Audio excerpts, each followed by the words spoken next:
So we're just going to check out these planets and the sun and some of these objects in order, and get a little bit more information about it. So the sun is a star is a big key idea. The sun is a star. It's a pretty average star, as you're going to learn about in star classification. It's a pretty average temperature-wise and size-wise star. There's nothing quote unquote special about our sun other than it's ours, and that makes us love the sun because it's our star. So another important idea, and we'll learn about a little bit more in a few minutes when we start talking about the formation of the solar system, why this is, it contains about 99.8% of the solar system's mass.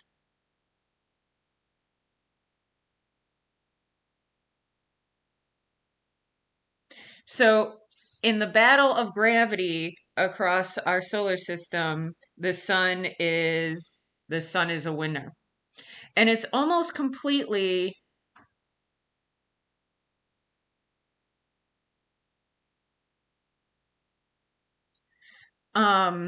hydrogen and helium. It does contain a little bit of other elements, but this is because this fact that it's hydrogen and helium is because it's a middle-aged star. We're going to talk about an adult star. This is going to be an adult star. In the main sequence, it's happy and healthy, and it's converting hydrogen into helium. The energy is derived from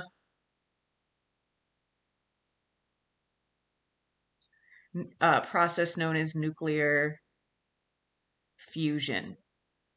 In other words, and this is we'll go more into this later on, a little bit more refined definition here, but this is squishing atoms together.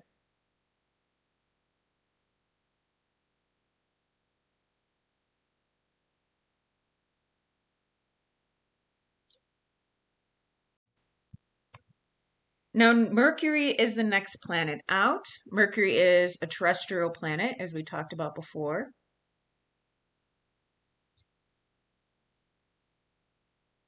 And it is both the smallest and the least massive.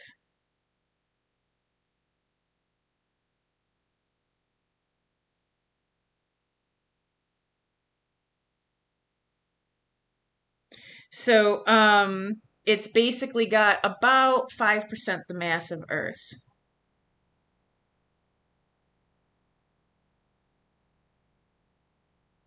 So it's pretty tiny. So or at least very low mass. It has a similar density to Earth because it is also made of rock like Earth is. And it's rocky and metallic.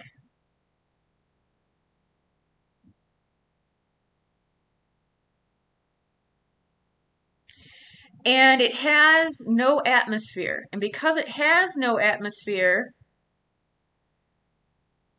it has wild swings in temperature.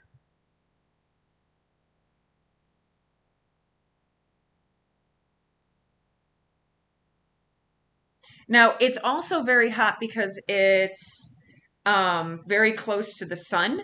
But one of the key ideas here is that these temperature swings are partially driven, and because it rotates so very slowly. In other words, it turns on its axis very, very slowly. So these wild temperature swings are also driven by the fact that it has no atmosphere at all. So it can be on the day side, it's about 425 degrees Celsius, and on the night side,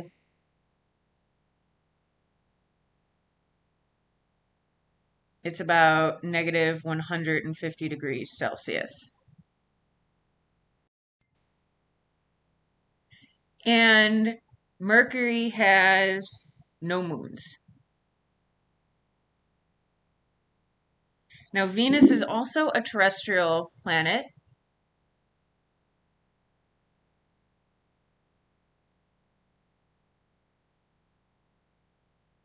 But unlike Mercury, it's similar in both density, which Mercury has,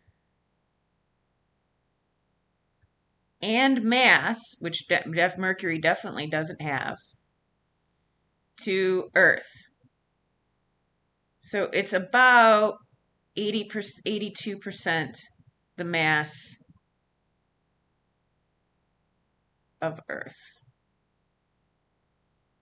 So Venus is kind of freaky because in a lot of ways it's very similar to Earth.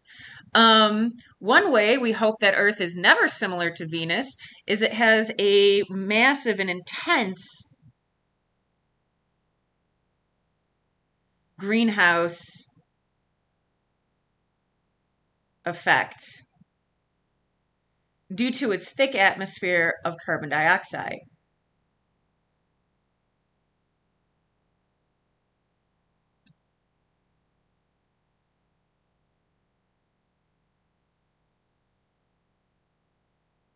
CO2 is the same as carbon dioxide.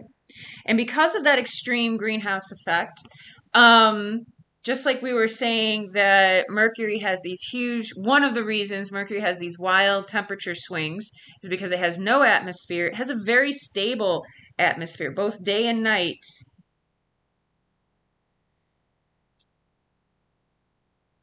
Are about 470 degrees Celsius. In other words, it's about 800 degrees Fahrenheit or 900 degrees Fahrenheit, which is hot enough to melt lead.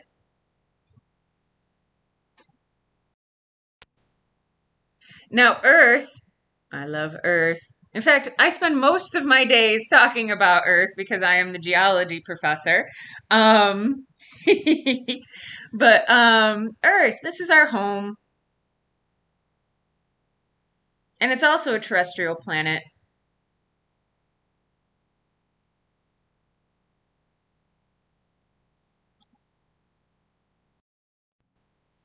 And it is the largest and most massive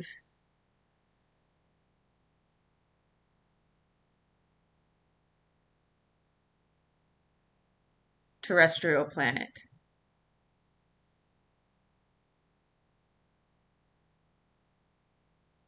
It's the only known planet with liquid water and ice.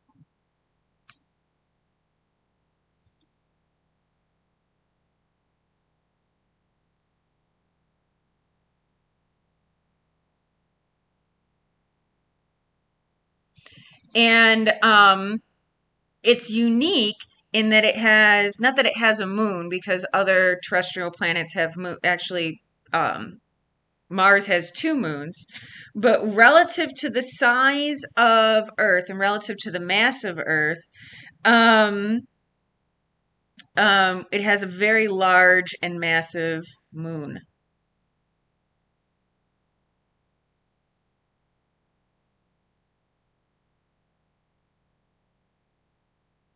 It also has a thick atmosphere, and it has the Earth's atmosphere is about 80. It's mostly nitrogen, about 80% nitrogen, about 20% oxygen. And I know this is going to add to 101, but I'm saying about 80% nitrogen, about 20% oxygen, and less than 1% everything else.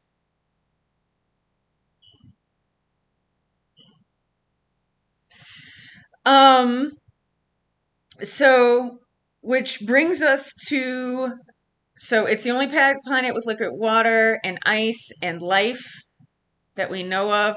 Other planets may have ice. There is some evidence for water ice on Mars. But right now, the only planet that we have really good evidence of ice and life, or water, ice, and life, is Earth. And those seem to be connected as well as along with that oxygen presence right there. Um, so so the moon is a satellite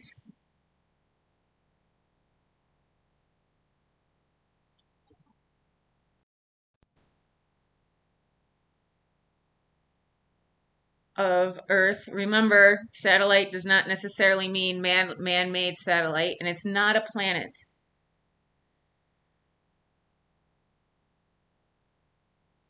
But it is very massive relative to the Earth. So it has a mass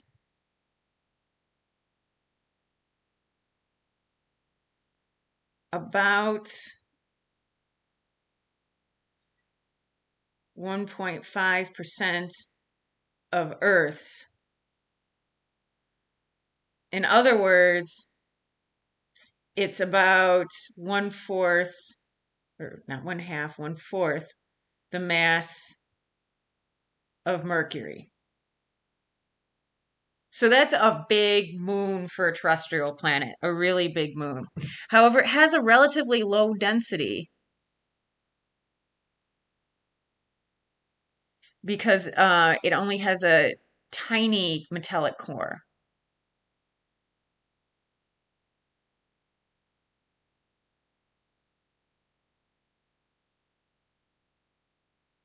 Now, Mars, despite all the movies always focus on taking over Mars, on us inhabiting Mars. And I'm not entirely certain why that is, other than we might be a little afraid of Venus on account of the fact that it's so hot. But Mars is not particularly Earth-like. For example, it is a terrestrial planet. So if we went there, we could stand on solid ground. But it's relatively small and not particularly massive. Unlike Venus, which is basically, as far as mass goes and density goes, a mirror image of Earth, Mars only has a mass of about 11% of Earth's.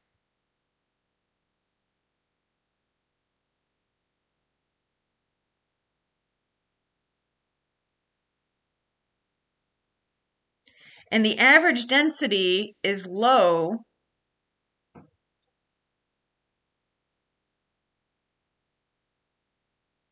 compared to some of the other terrestrial planets and compared to Earth.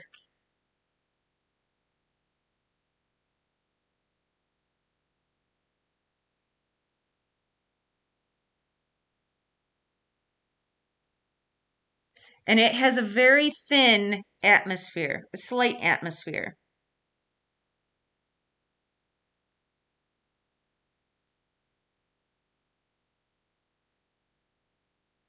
Now, it also has ice caps, but it's important to realize that those ice caps aren't ice like we know it on Earth. Those are actually dry ice, frozen CO2.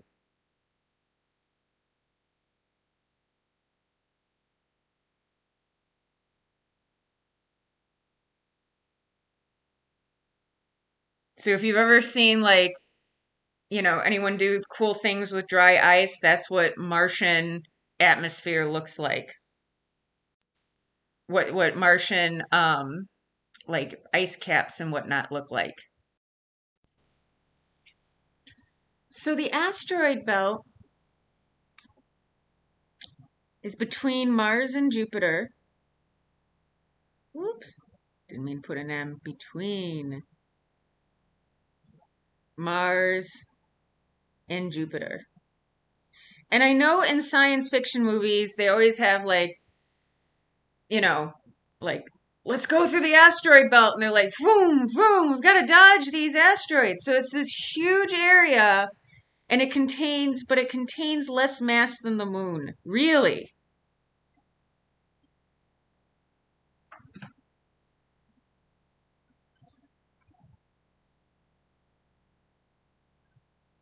And when I say the moon, I mean our moon.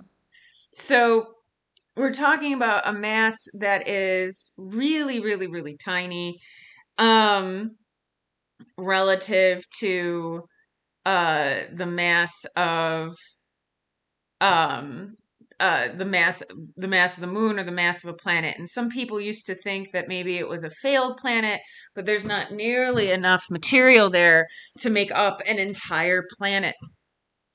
And it contains mostly, that was a cat, if you're wondering. That wasn't an earthquake, that was a cat jumping on my table. Mostly rocky and metallic bodies with some carbon.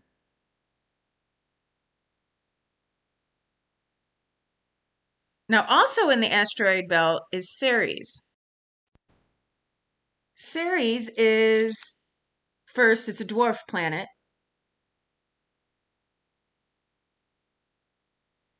And it's pretty low density. So it's got a lower density than, it's less dense than asteroids, less dense than the terrestrial planets, but not low density like Jupiter. And the reason for that, it's about 30% ice, and the rest is, and this is water ice. And the rest is rocky and metallic.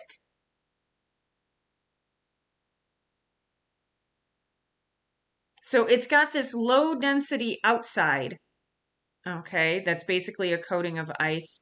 And because of forces within the planet, sometimes it'll actually spew little poop of water vapor, creating a little bit of an atmosphere around it. But it's a dwarf planet. It's only about 0.15% the mass of Earth. So we're still talking like 1/10 of the mass of the moon. So this is a really, really tiny body. I'm just gonna say, keeping it real, it is hard to keep the pets out of the video. How often I have to pause it because a pet is doing something silly, like my dog is running around. Little shades of COVID-19 going on in here. Okay, so just a little picture into my life and what goes on in my life. Let's talk about Jupiter. So, Jupiter is a big boy. Jupiter is the largest and most massive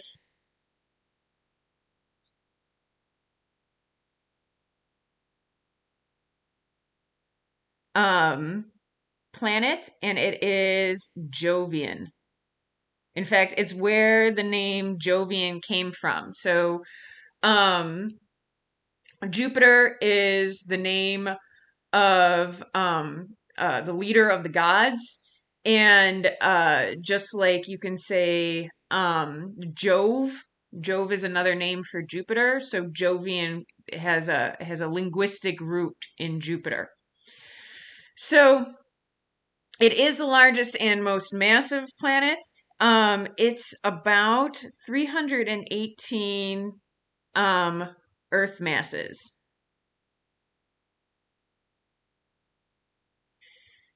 And if it was about 13 times more massive,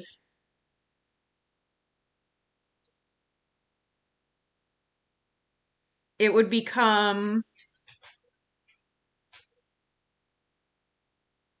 a brown dwarf star. Now, if you want to get hella nerdy, we're almost a binary star system in by one measure. So if you want to get super nerdy, and I know some of you do out there, a brown dwarf star isn't a true star because you don't end up with full nuclear fusion from hydrogen to helium like you do inside the sun. It's a different, more simplified form of fusion that goes on inside a brown dwarf. So a brown dwarf isn't considered a true sun, but or a true star. But it's definitely more of a star than a planet is, and it definitely glows and creates its own light. So for the purposes of, are we in almost a binary star system? I would say yes. Now, to become like a true star, Jupiter would have to be about 70 to 80 times more massive than the Earth. But to have like true fusion like we see inside the sun kick off, and then it would be what's called a red dwarf. But these brown dwarf stars, I'm gonna go ahead and I'm gonna, once again, this is a hugely nerdy debate. 98% of you are not gonna care, but for that 2%, yes, I know a brown dwarf star is only halfway to a star and isn't truly considered a star, but for the purposes of man, it is almost massive enough to pull off nuclear fusion. Yes, it is almost massive enough to pull off nuclear fusion. That's how massive it is. It's absolutely enormous, or absolutely massive and large. Um, uh, it has a relatively high density. It has a density, a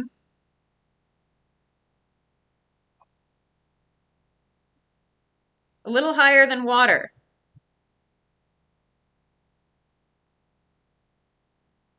And you might be like, Dr. E, we were just talking about terrestrial planets, and those are dense like rocks. Why are you saying this is very dense?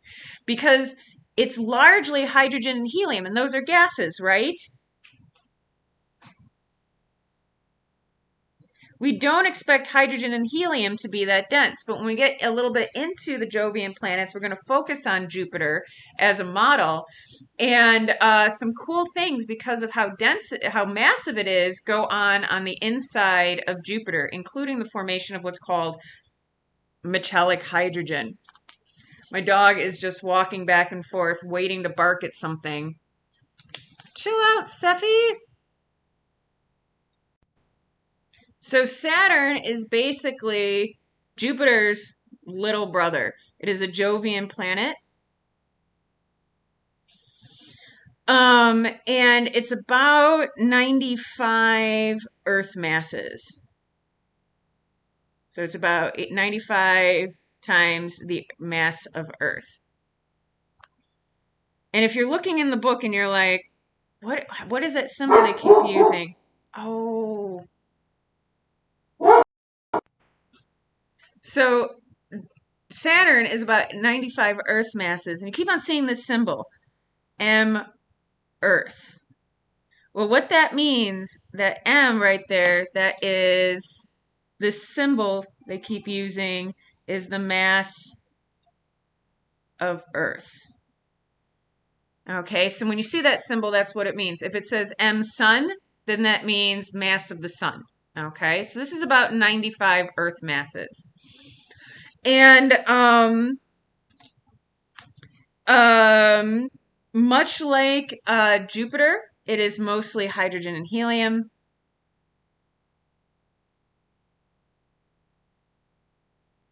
And it's got the neat property that it is less dense than water. If you had a big enough bathtub, you could float Saturn on it. And Saturn, like Jupiter, is named after a Greek god. This particular, so, Jupiter is named after the king of the Roman gods. I'm sorry, named after a Roman god. Jupiter is named after the king of the Roman gods. Saturn is named after the god of time. So kind of the second in command, which makes sense because Saturn is um, uh, uh, second in mass to Jupiter. I did forget to mention on Jupiter, I'm going to add that in. So Saturn has about 67 moons. Now, me Google online and find more moons. We're finding more moons all the time, and thanks to the James Webb Telescope, we're finding even more moons. Now, Jupiter, on the other hand, has about 79 moons. Once again, that's about. We're going to be finding more moons as we go along. So these are some moony planets.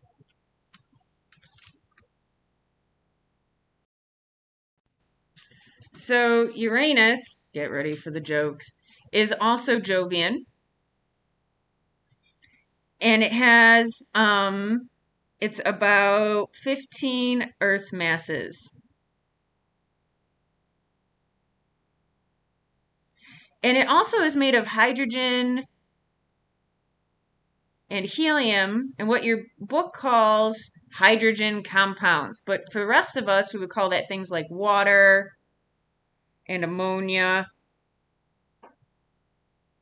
and methane. And it's blue. It looks a little blue. It has kind of a blue tint because of the methane.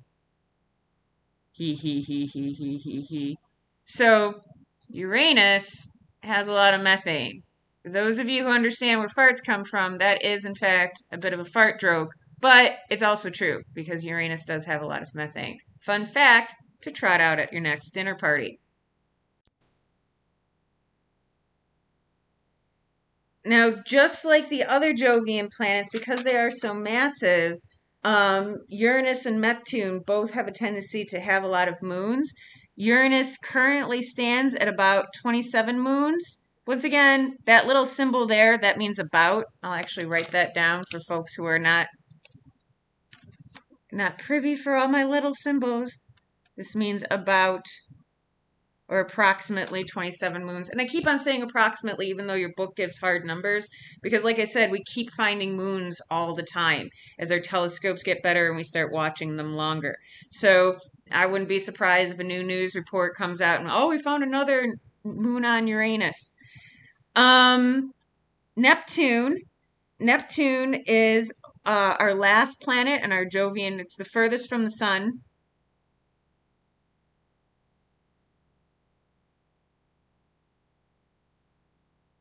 And the smallest and least massive Jovian planet.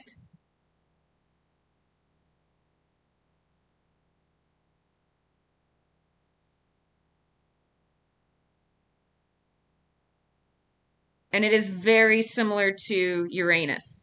It is it's a lot less massive, about or I'm sorry, a bit more massive.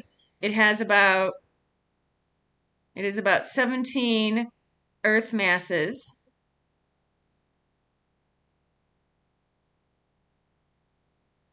And it also, much like Uranus, which is only 15 Earth masses, it has a similar density. It's only a little more dense. This one's a little more dense than water.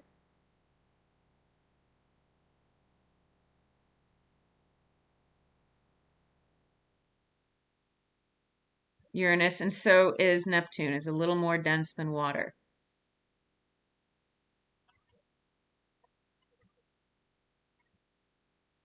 So the only planet that would float if you had a big enough bathtub, and whoa, would that have to be a big bathtub? But the only one that would float, and I mean, no, don't mean literally, because if you had a bathtub that big, then all of a sudden you'd have to worry about density because we'll get into that when we start talking about how nuclear fusion works. So once again, space nerds, I know that that's kind of a joke there, but if you can imagine it in theory, if you had water at the density that it is on Earth, you could float Saturn in a bathtub. You couldn't with um, Jupiter, Uranus, and Neptune. They are slightly more dense than water is on the surface of Earth. So, and it has 14 moons. And it has the same composition as Uranus.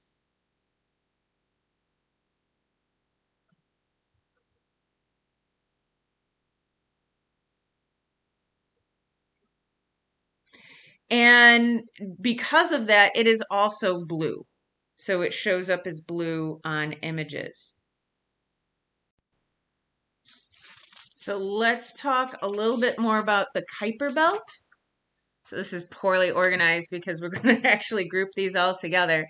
So the Kuiper Belt is our nearby short period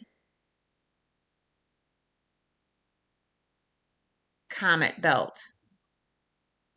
And it contains icy objects. And these objects can be made of a variety of different kinds of ice. So that can be frozen water, methane, nitrogen, or even CO2. Okay, so these are containing frozen, and this really well describes these four right here: Pluto, Eris, Haumea, and Maki Maki. These are our Kuiper Belt objects. These are our, and not only Kuiper Belt objects, these are all dwarf planets in the Kuiper Belt.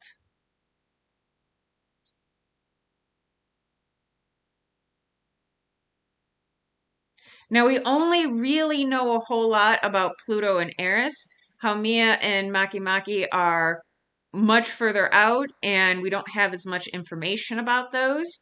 Pluto is very close to Neptune. So we actually have a good amount of information. We've done flybys near Pluto. So we have an idea of what's going on in Pluto, and a little bit about taking some good photos of Eris. But it's going to take some time before we learn Haumea and Makemake. Now, your book doesn't even discuss Haumea and Makemake. I'm not sure why. They're well-established dwarf planets. But we just don't have a lot of data on them. But we all think these, because these are all Kuiper Belt objects, they are going to have similar composition, and that means they're going to be mostly ice, frozen nitrogen ice, particularly with some methane.